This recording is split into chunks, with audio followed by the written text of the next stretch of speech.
Greetings and welcome back to Room 303 in our chats with Emily as we are calling our readings through the poetry of Emily Dickinson. We are in the Johnson edition. We turn out a poem 793, Grief is a Mouse. Now, this is an interesting poem because, again, Emily, the poet of grief, we have been calling her, the poet of suffering.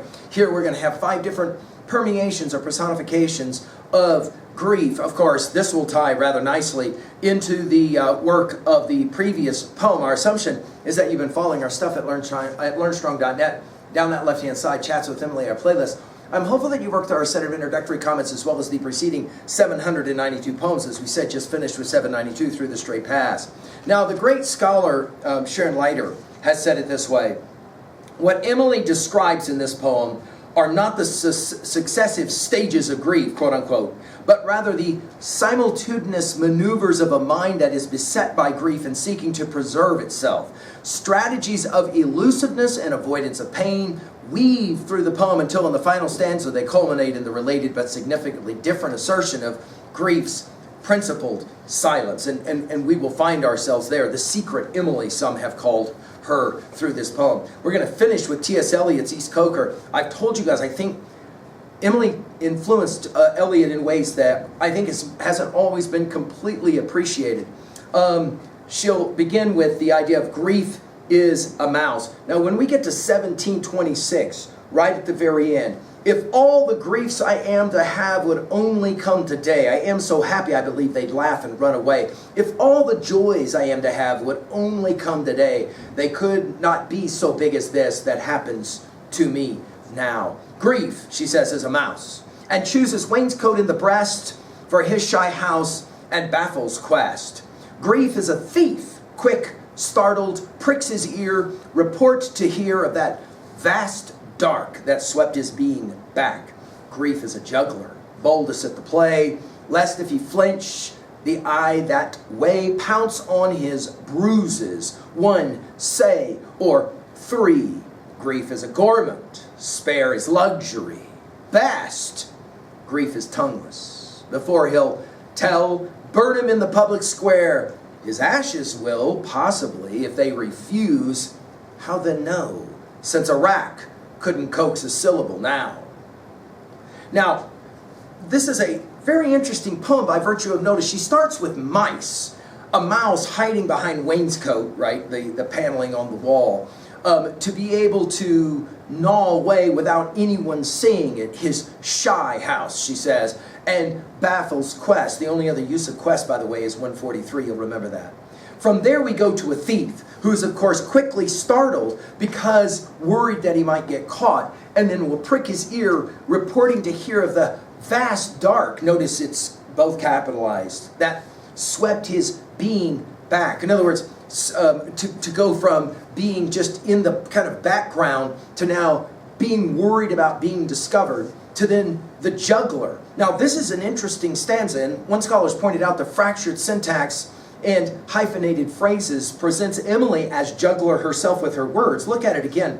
Grief is a juggler, dash. Boldest at the play, notice play capitalized, dash. Play, by the way, taking us back to 792. You'll remember that we said in a letter she wrote, 173, blessed are those who play, for theirs is the kingdom of heaven. And of course, the famous 294 line, it's easy to work when the soul's at play. Notice boldest at the play, notice it's the play.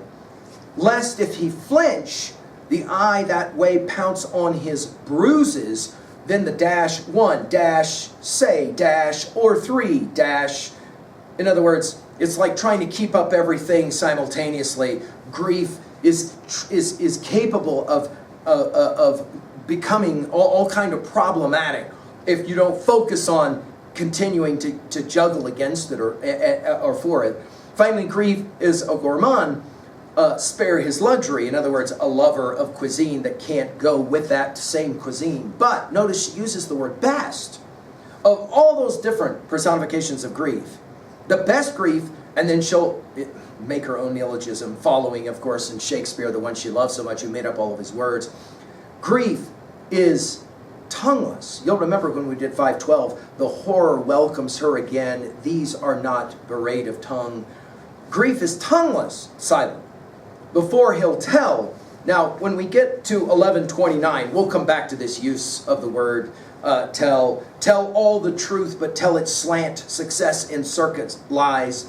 Too bright for our infirm delight. The truth's suburb surprise. As lightning to the children eased with explanation kind, the truth must dazzle gradually, or every man be blind. It's the same game being played here. Grief is tongueless before he'll tell. Burn him in the public square. Now we're back to that martyr of the previous poem, 792. Burn him in the public square. The question is, his ashes, will they disclose the secret of the grief? By the way, you'll remember, we've already commented a number of times, 1063, ashes denote that fire was. His ashes will possibly tell what the secret of the grief is. If they refuse, how then know? In other words, ashes can't speak because obviously the body is consumed. Since a rack couldn't coax a syllable now, you'll remember rack from 384. My rack can torture me, my soul at liberty behind this mortal bone. There knits a bolder one. You cannot prick with saw, nor pierce with scimitar. Two bodies therefore be, bind one the other fly. The eagle of his nest, no easier to vest, and gain the sky than mayest thou, except thyself be thine enemy. Captivity is consciousness, so is liberty. This idea of the rack that can't coax a syllable, dash, now, period. And I think the period may be the single most important punctuation mark of the entire poem. In other words, I'm not going to tell exactly what's going on. Now, when we get to 998, we're going to come back to this study. She'll play the game this way. Best things dwell out of sight. The pearl, the just, our thought. Most shun the public air, legitimate and rare. The capsule of the wind, the capsule of the mind, exhibit here as doth a burr. Germs, germ, be. Where? Emily continued to play with words as she goes. I think at 2a, the message of this poem is the best way to deal with grief is silence for Emily. At 2b, the source. What is the source of the grief here? It's not completely clear.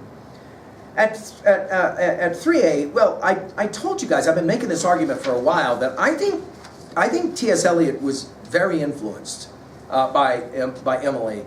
Do you remember these opening lines of East Coker? We've given full lectures at learnstrong.net over all of the four poems of four quartets. In my beginning is my end. In succession, houses rise and fall, crumble, are extended, are removed, destroyed, restored, or in their place is an open field, or a factory, or a bypass. Old stone to new building, old timber to new fires, old fires to ashes, and ashes to the earth, which is already flesh, fur, and feces, bone of man and beast, corn, stalk, and leaf. Houses live and die. There is a time for building, and a time for living, and for generation, and a time for the wind to break the loosened pane, and to shake the wainscot where the field mouse trots, and to shake the tattered arras woven with a silent motto. The fact that he would use the word silent even suggests that this poem may be in the back of his mind when he was writing the opening lines of East Coker. Finally, at 3b, how have you best dealt with grief? And do you think it is true to keep silent sometimes? It's an interesting question. Thank you.